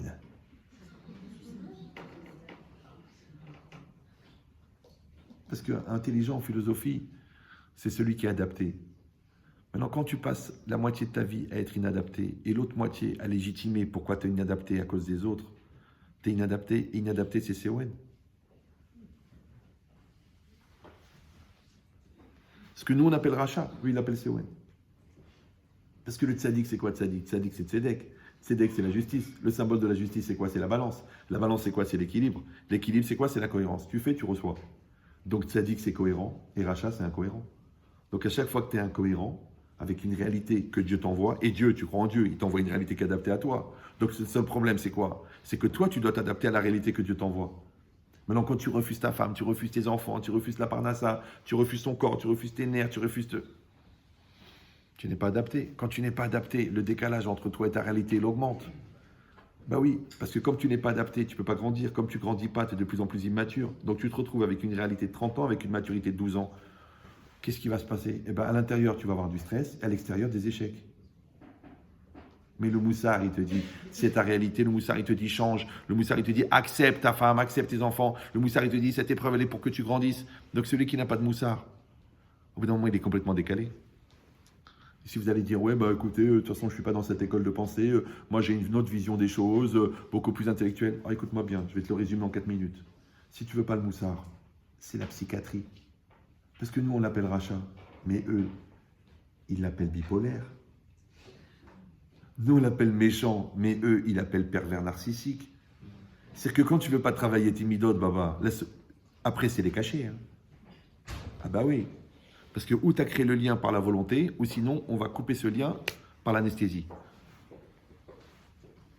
Donc les antidépresseurs, les régulateurs d'humeur, les anti-anxiolytiques, le Xanax, tout ça, c'est quoi? C'est pour éviter d'avoir à assumer une réalité qui s'adresse à toi. Maintenant, tant que tu en es conscient que ce n'est pas chronique, fais tchouva, ramène ton da'at à son endroit et assume. Allez, va assumer ta famille, va assumer tes biens, va assumer ton identité. Mais quand tu veux pas, tu dis non, ça me prend la tête, ça me saoule, c'est marqué, qui a dit ok, alors prends du Xanax.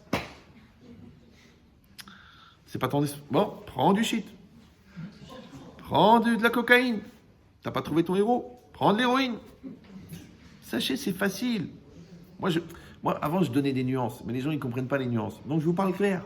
Les gens qui ne veulent pas faire le travail de construction personnelle, ils préparent leur divorce, ils préparent leur dépression, ils préparent la déchéance de leurs enfants, ils préparent leur perte de contrôle personnel, ils préparent la perte de l'Olam Haba, ils préparent la folie. Ben, c'est ça la Torah. La Torah, elle t'a soigné de 1 million de maladies. Mais rien quand la Torah, elle a dit, ne convoite pas la femme de ton voisin. Tu te rends compte toutes ces maladies de, regarde ce qu'il a pas, j'ai pas, il m'a pris à moi, c'est mon mazal, c'est moi. Quand la Torah dit ne vole pas, ça veut dire quoi? Ça veut dire que ce que tu dois recevoir, tu vas le recevoir. Donc tout le temps que tu perds à imaginer que ce que l'autre t'a pris, parce qu'il a mis un magasin dans la même rue que toi, alors tu dis qu'il t'a pris tes clients, mais le bon Dieu, il envoie ce qu'il veut là où il veut.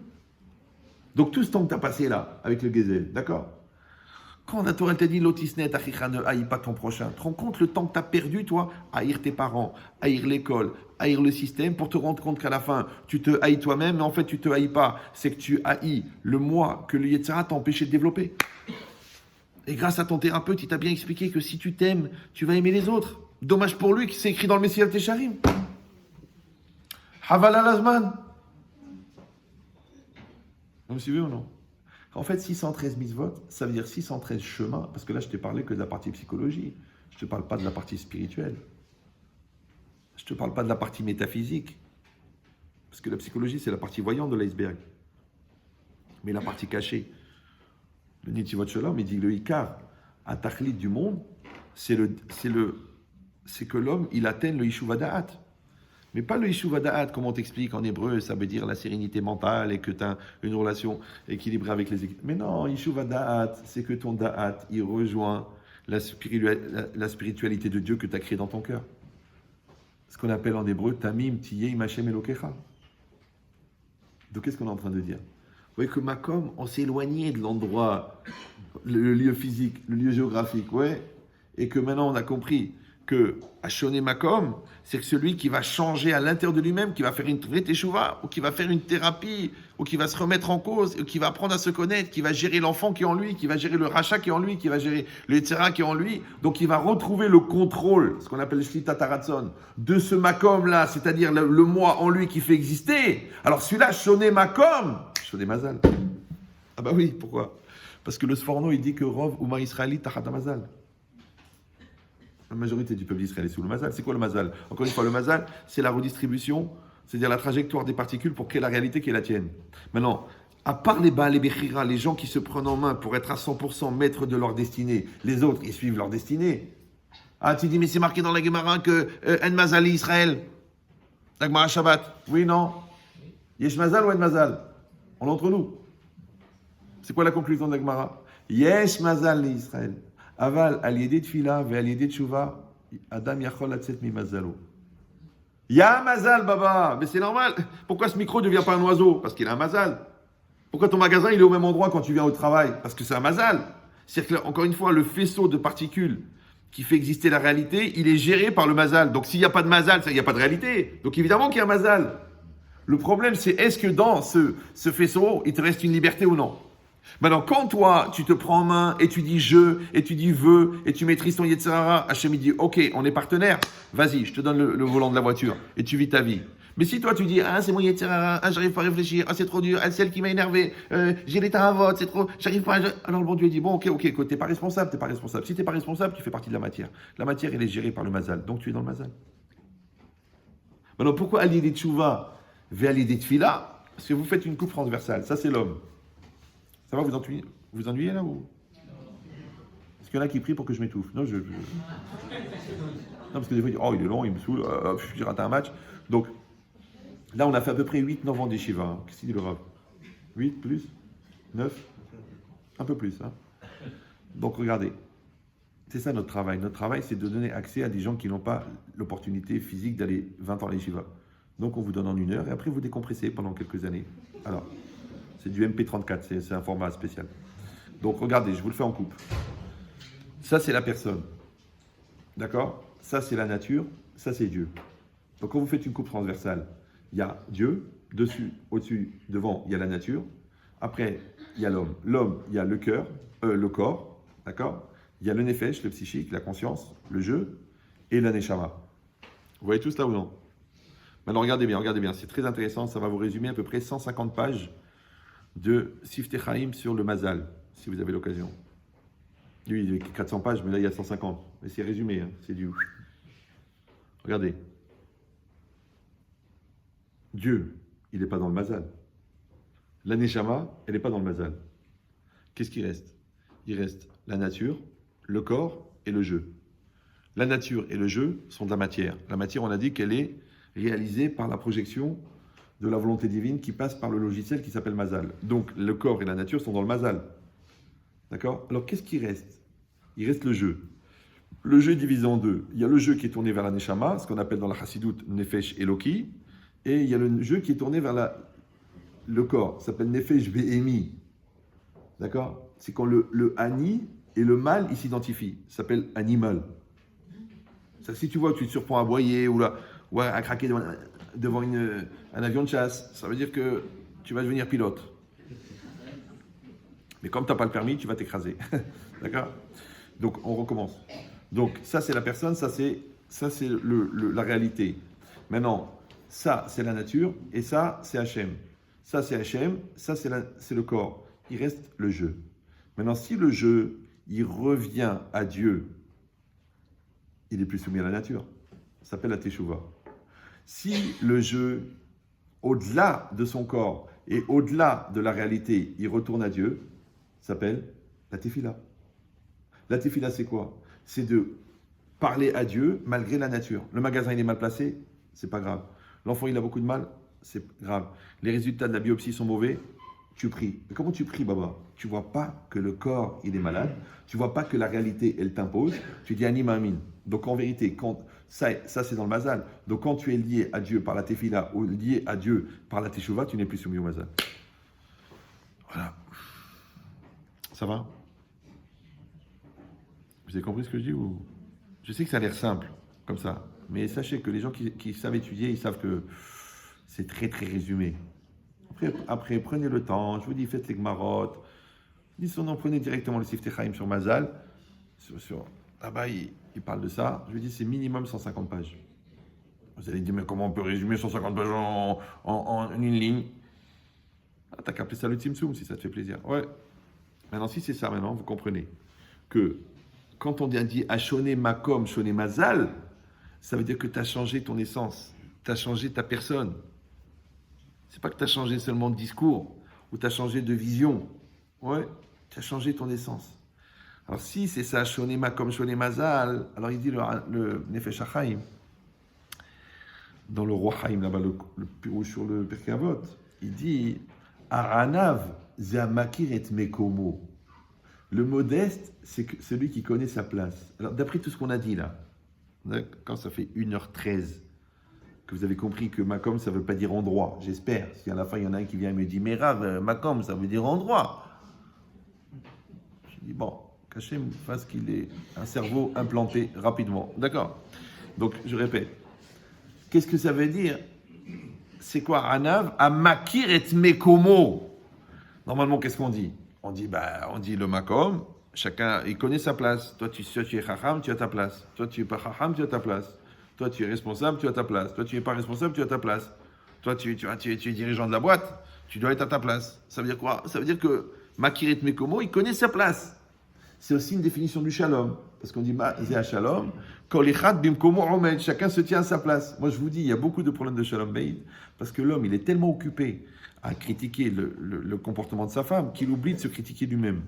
La femme, elle est tellement occupée à remettre en cause son mari qu'elle oublie de prendre sa place. Mais si toi, tu as ta place d'épouse et lui, il a sa place de mari, si vous deux, vous êtes à votre place de parents, eh ben les enfants, ils sont à leur place d'enfant. Maintenant, comment tu dis aujourd'hui, les enfants, ils sont pas, les enfants, ils sont insultants, les enfants, ils n'écoutent pas l'autorité? Mais parce que les parents sont laxistes, parce que les parents sont des pauvres types, sont des losers. Moi, tu crois que mon père, Zichron Libracha, on serait confronté à son regard? Ah, tu me dis, c'est une génération. Non, c'est un chinour. Moi, je vois plein de parents, ils me disent, ouais, mon fils, il m'a envoyé balader, il m'a claqué la porte, il est parti une semaine. Je dis, moi, écoute-moi bien. Moi, Baruch Hashem, j'ai des bons enfants. Le bon Dieu, il m'a béni parce que comme je me suis occupé des enfants des autres, il m'a aidé pour les miens. Ouais. Je lui ai répondu, j'ai dit, mais d'où il a su ton fils qui pouvait dire non? Comment ça lui est rentré dans sa réalité mentale qui pouvait dire non? Comment celle-là, elle a pu imaginer qu'elle pouvait mettre cette jupe-là, courte? Comment elle a fait? Tu dis, mais je sais pas, elle a été chez H&M, elle l'a payée, elle l'a mise. Mais comment elle a fait pour la rentrer dans son espace mental? Parce que dans son espace mental, elle mange pas de la caca à la cuillère. Dans son espace mental, elle se fait pas des piqûres de cyanure. Alors comment elle a fait rentrer dans son espace mental, dans une maison de cacheroute, de sniout, de shérina, d'amour et de Torah, comment elle a fait rentrer cette jupe? Tu veux que je te dise? Ne le prenez pas mal. Yesh makom. Yesh makom.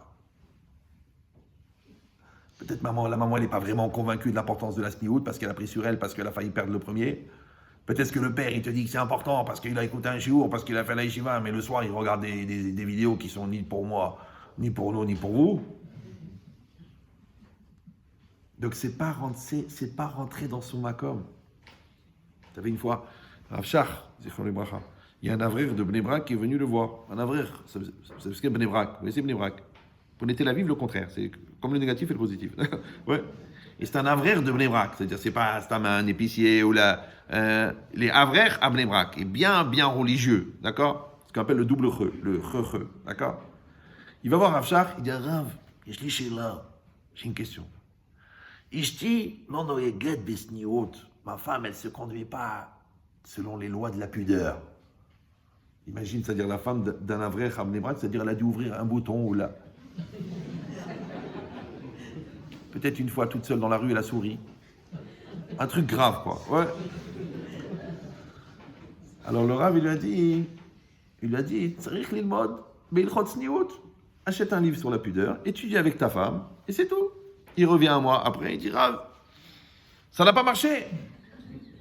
T'as compris ou non? C'est Bnei Brak, Rav Shach, avraire. Vous allez me dire, c'est pas évident.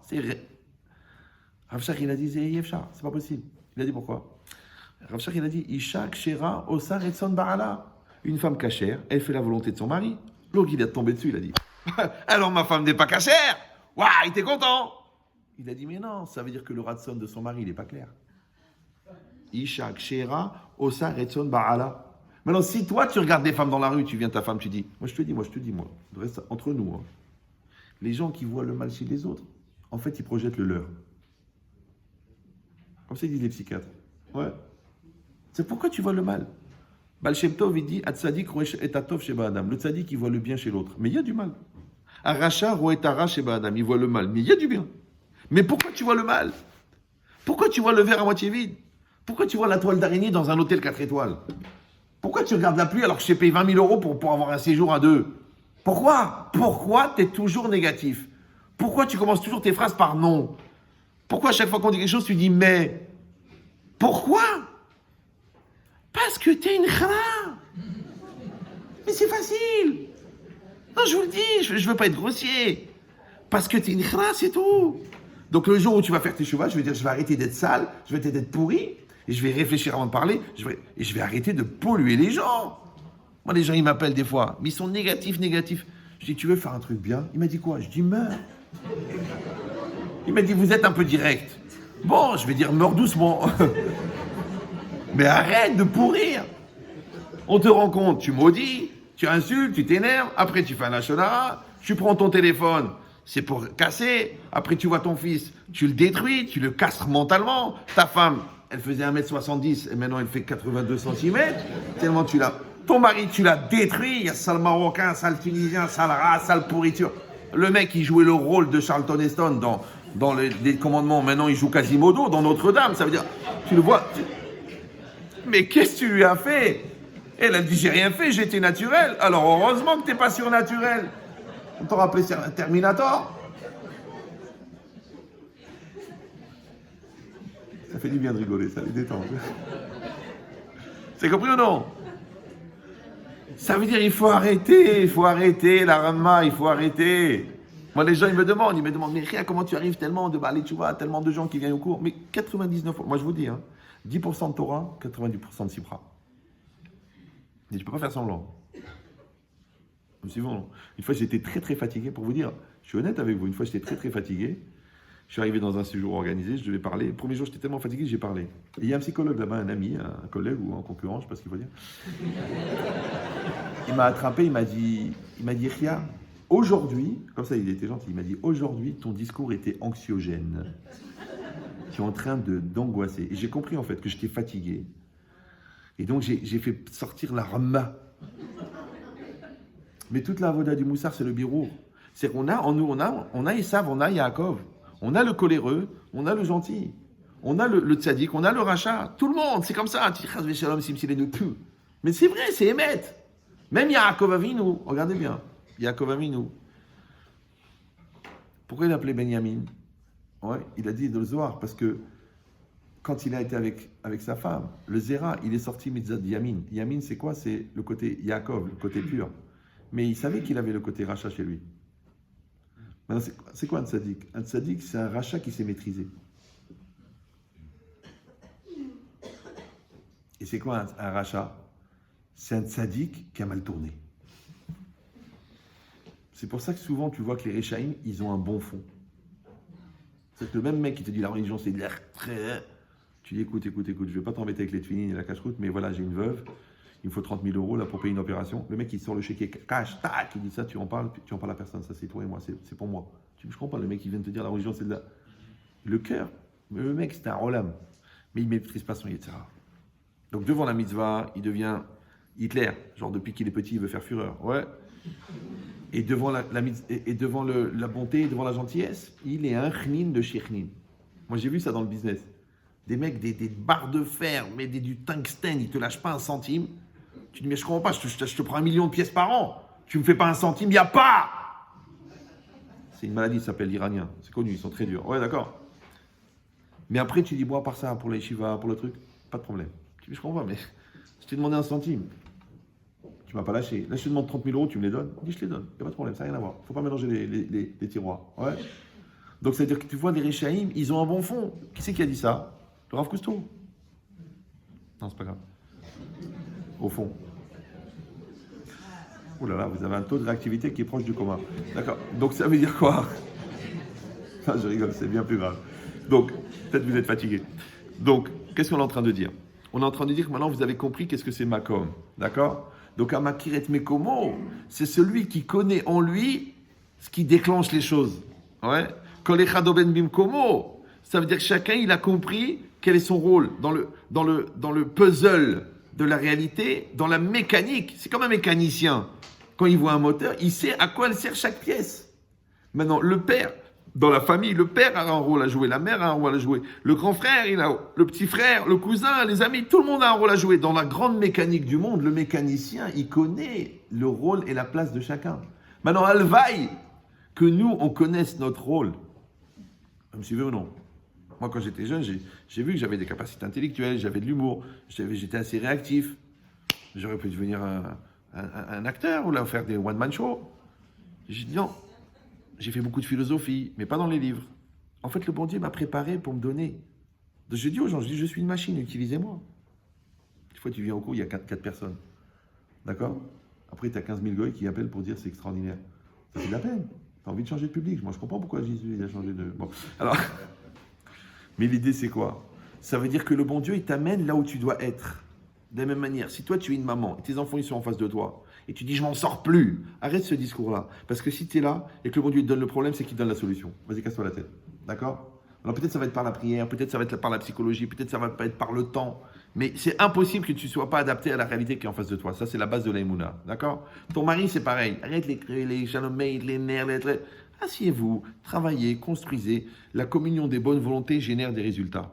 Mais la bonne volonté qui rencontre la mauvaise, ouais, ça marche pas.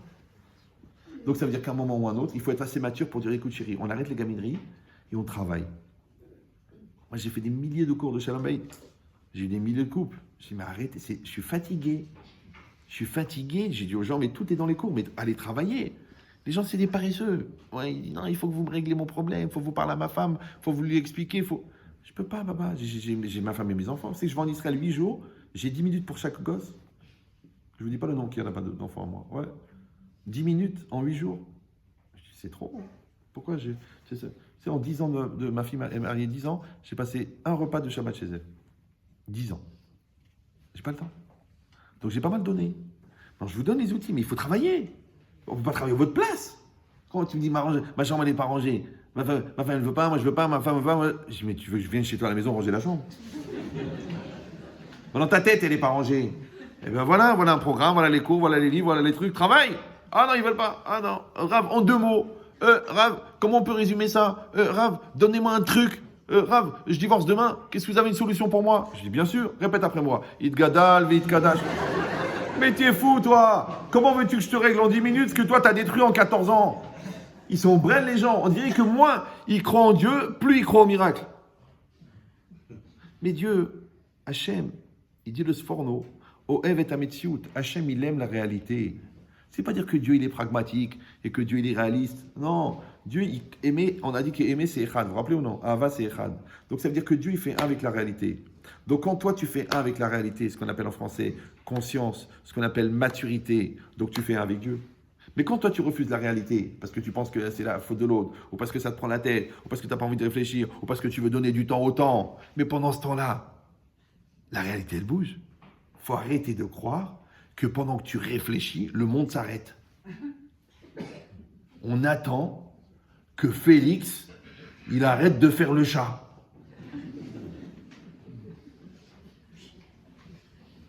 C'est comme les gens qui doutent, ils croient que pendant qu'ils doutent, le problème attend. Non, papa, toi tu doutes, mais la maison elle s'est vendue. Toi tu doutes, mais ta femme elle est partie. Toi tu doutes, mais ton fils il en a eu marre d'attendre. Est-ce que vous allez dire, mais c'est pas évident? Mes doutes, c'est Safek. Safek, c'est la même gematria que Amalek. Amalek, c'est le descendant de Esav. L'ange de Esav, c'est le Yetzerara. Donc par transitivité, le doute, c'est Yetzerara. Maintenant, il y a 2 doutes. Il y a un doute positif, celui qui te pousse à étudier. Oui, un doute négatif, celui qui te paralyse dans la situation. Maintenant, qu'est-ce qu'il y a dans la Torah? Barati lecha Yetzerara, barati lecha Torah, Tavlin. La Gemara dans Kiddushin. J'ai créé le Yetzerara, j'ai créé la Torah. Donc si le Yetzerara, c'est le doute, donc la Torah, c'est l'anti. Alors antidote ou antidoute? Vous me suivez ou non? Antidoute. Pourquoi vous croyez qu'il y a la haine des Juifs dans le monde depuis le temps de la Torah? Parce qu'on est le peuple de l'affirmation. Alors que chez eux, la vérité, elle est plurielle. Le flou artistique. Parce que la nuit, tous les chats sont... Non, c'est permis, c'est assourd. C'est ton argent, c'est mon argent. Cette femme-là, elle est permise, elle n'est pas permise. Mais les gens aiment le flou. Entre la poésie, la philosophie, l'ambiance, la psychologie, qui n'est pas une science exacte. Les gens, ils aiment le flou. Mais le flou, c'est l'anti-sérénité, c'est l'anti-affirmation. Le Rav, il te dit, c'est pas ton argent. Eh bien, tu rends l'argent. Toi, tu dis non, j'ai été voir un Rav qui m'a dit, c'est pas évident, garde-le pour l'instant. Ta femme, elle est permise. Moi, le gars, il y a eu adultère. Le gars, il m'appelle, il me dit, Rav Chétrit, est-ce qu'on fait Shalom Bayit? Je dis, écoute, attends. Écoute, moi, je suis pas Dayan. Tu vas appeler un Dayan. S'il te dit, ta femme, elle est permise, moi, je fais Shalom Bayit. Mais je ne vais pas faire Shalom Bayit sur la base d'un adultère. Pourquoi? Parce que Rabotai, n'oubliez pas que le principal partenaire dont on a besoin dans n'importe quelle entreprise, c'est le bon Dieu. Si le bon Dieu il te dit ça ne marchera pas, et toi tu dis je vais le faire quand même, donc on a besoin de l'halakha. Ouais. Et le contraire aussi. Moi, des fois, des gens, pendant des années, ils n'arrivent pas à avoir d'enfants parce que la femme elle est nida. Je dis écoutez madame, moi je ne suis pas un spécialiste de la nida, mais je connais un spécialiste d'une spécialité dans la nida qui s'appelle Petsa, la plaie. Je lui dis, prenez le temps, allez en Israël ou envoyez-lui votre bdika, votre vérification. Tu vois pas que le Rav lui dit, mais c'est une blessure. Allez, je vais vérifier. Il va vérifier chez une sage-femme. Elle dit, oui, vous avez une petite blessure sur le côté du col. C'est de là-bas, il vient le sang. Donc, c'est même pas du sang Nida. 12 ans qu'elle n'a pas d'enfant. Et le Rav, tous les mois, il lui dit Nida. Parce qu'il ne savait pas. Vous avez compris ou non? C'est-à-dire que chaque problème, il y a une solution. Des fois, c'est un Rav comme ça. Des fois, c'est un Rav... Moi, il me demande des chélotes de facturing sur des sociétés qui appartiennent à 42% à des Juifs. Tu me dis, t'es fou, toi? Il y a des spécialistes. L'autre, il me dit, est-ce que l'insémination artificielle, on peut la faire de telle et telle manière? Je dis, mais où tu vas, toi? Voilà les numéros de téléphone. C'est normal, chacun c'est sa spécialité. Maintenant, peut-être que ce Rav qui est spécialiste de Nida, il va pas savoir gérer un couple, il ne saura pas donner une conférence. Chacun son travail. Mais c'est bien, quand les Khan, Bim, Komo, Ahmed. Et c'est très bien. Ouais, qu'est-ce qu'elle dit la Gemara? Ouais. Elle dit, le Shoncha, l'Omar, le Yodéa. Je ne sais pas. Ah, tu vas, tu es nul? Non, je suis pas nul. Non, je suis spécialiste. Tu es spécialiste dans ça, tu es moins spécialiste dans ça. C'est pas grave. Maintenant, là où les choses, tu n'as pas le droit de dire je ne sais pas, c'est les choses qui te concernent. Toi, tu ne peux pas dire sur une chose que tu vis, je ne sais pas pourquoi je l'ai fait. Toi, tu ne peux pas dire je ne sais pas pourquoi mon fils il est comme ça, il sort de ton ventre. Toi, tu ne peux pas dire je ne sais pas pourquoi ma femme elle pleure, parce que c'est toi qui es responsable de son sourire depuis que tu as dit arrête mes coups d'échetli. Ouais. Toi, tu peux pas dire mon mari se débrouille, il fait ce qu'il a à faire. Moi, je suis pas bien dans ma tête, je suis mal dans. Va te soigner. Mais toi, tu es responsable. Tu as pris un engagement envers ton mari, va le faire. Va. Ouais. Ça s'appelle que tu remettes Bim Cobra. Mais les choses que tu ne maîtrises pas, tu ne maîtrises pas l'avenir du monde, eh ben, Emouna, tu arrives à savoir, tu as ouvert le magasin, les clients ne rentrent pas, eh ben, tu as allumé les veilleuses, tu as prié, tu fais kavod à ta femme, tu fais pas des mitzvot qui détruisent la parnassa, après c'est Kolwardou Mazalo. Maintenant, qu'est-ce que tu fais quand tu fais ça? En fait, tu te situes à ta place. Oui, mais ça, Rabotai, on ne peut pas le faire sans la Torah. Arrêtez, moi je vous dis, des coachs de grands patrons du 440, ils utilisent mon livre pour faire du coaching, je ne sais pas si vous me suivez. Des psychanalystes, des psychologues, d'accord? Ils écoutent les cours, ils travaillent avec des médecins, des physiciens, des généticiens. Et moi je suis rien, moi. Je suis zéro de rien. Non, bémette. Une fois j'étais dans l'avion avec un des Rav de Poniovitch. On a parlé pendant 1 heure dans l'avion sur le non-temps. Le non-temps. Le non-temps. Le temps. Après, le présent continu. L'intemporalité et le non-temps. Ça va? 1 heure. Et c'était intéressant parce que lui, c'est un Rav de Poniovitch. Il est pas comme ça. Avec une barbe, avec la chemise comme ça. On a parlé. L'avion, il faisait. Moi, j'étais content. Parce que la vérité, je parle devant beaucoup de gens, mais avec qui je peux parler? C'est compliqué. Donc, c'est quoi l'idée?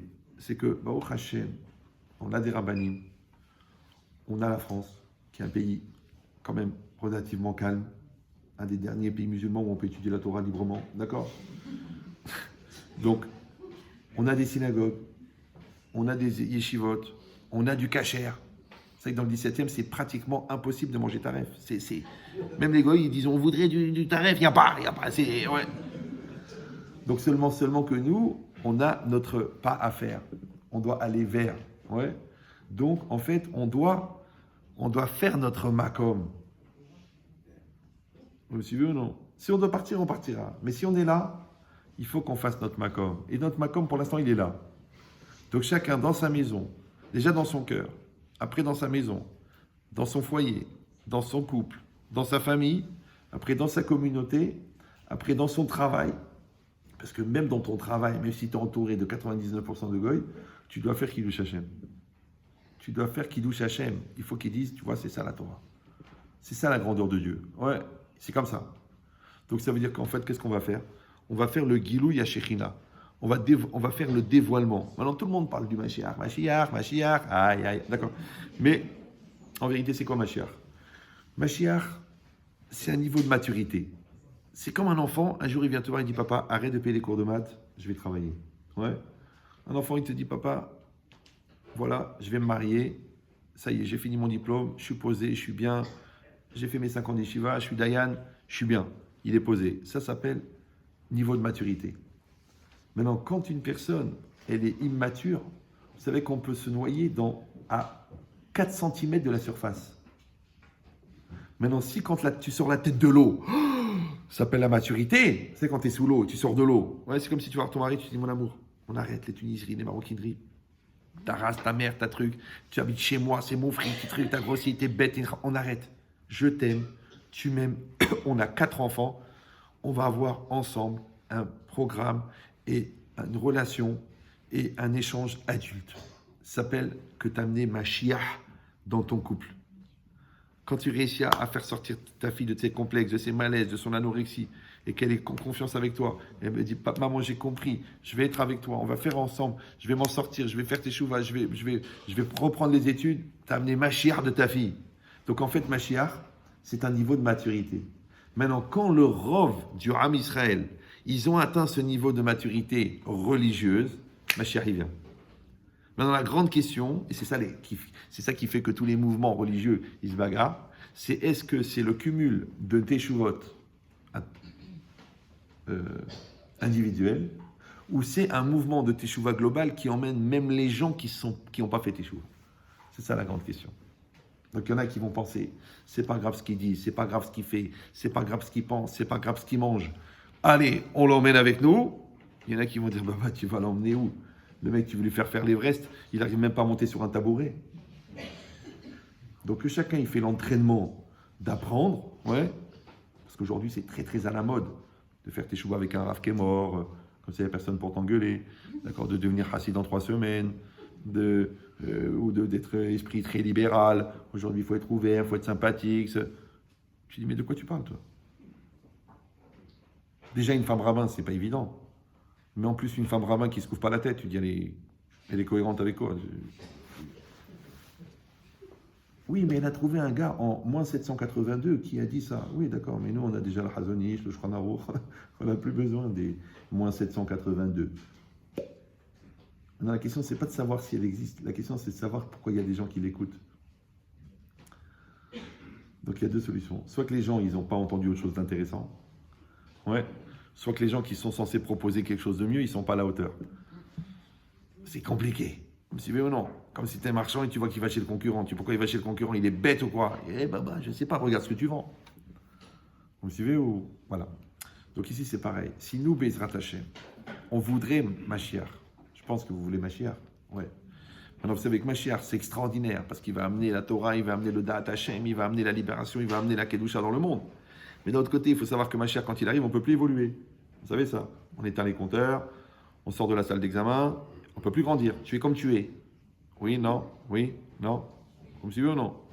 Voilà. C'est comme si ton mari dit, écoute, on va parler maintenant, mais après on ne parlera plus. Tu dis, mais attends, ça fait 20 ans que je dis qu'on parle, maintenant tu me dis, je te parle une fois, mais c'est fini après. Donc c'est pareil maintenant. Toi, tu veux Mashiach? Ok. Maintenant, de la même manière, quand des gens ils viennent me dire, Amen Chétrit, on n'arrive pas à avoir d'enfants, qu'est-ce qu'on a le droit de faire, qu'est-ce qu'on n'a pas le droit de faire? Je dis, écoutez, le bon Dieu, vous avez tout fait gynécologiquement, vous avez fait les examens, tout va bien chez vous, madame, chez vous, monsieur, tout va bien, oui. Il me dit, oui, mais ça ne vient pas. Alors, est-ce qu'on peut inséminer, est-ce qu'on peut truquer, est-ce qu'on peut prier, est-ce qu'on peut manger des mezuzot? Je dis, écoutez, il y a une éventualité que vous n'avez pas retenue.